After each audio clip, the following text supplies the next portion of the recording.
এক অভাবী কৃষক মাঠের ধারে একটি আহত বককে পড়ে থাকতে দেখে পরম মমতায় তাকে বাড়ি নিয়ে আসে। Costa.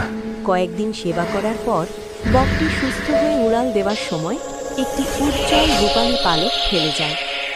কৃষক অবাক হয়ে দেখে ওই পালক দিয়ে সে তার ভাঙা টিনের ঘর ছুঁতেই সেটা চকচকে রূপই বদলে গেল। কৃষক কিন্তু লোভী ছিল না, সে শুধু তার ছেঁড়া জামা আর খালি হাঁড়িগুলো পালক দিয়ে ছুঁয়ে রূপো গড়ে নিল, যাতে দুবেলা পেট ভরে ভাত খাওয়া যায়। কিন্তু তার স্ত্রীর মনে দানা বাঁধে সীমাহীন লোভ। এক গভীর রাতে কৃষক যখন অঘরে ঘুমাচ্ছিল, স্ত্রী ভাবল পালকটি দিয়ে পুরো ঘরটাকে রূপোর প্রাসাদ বানিয়ে ফেলবে। উত্তেজনার মাথায় অন্ধকারের ভেতর পালকটি ঘোরাতে গিয়ে সে ভুল করে কৃষকের গায়ে স্পর্শ করে ফেলে। মুহূর্তেই জ্যান্ত মানুষটা একটা নিষ্প্রাণ পাথরের মূর্তিতে পরিণত হয়, আর হাতের সেই জাদুর পালকটি এক ঝলক বাতাসে মিলিয়ে যায়।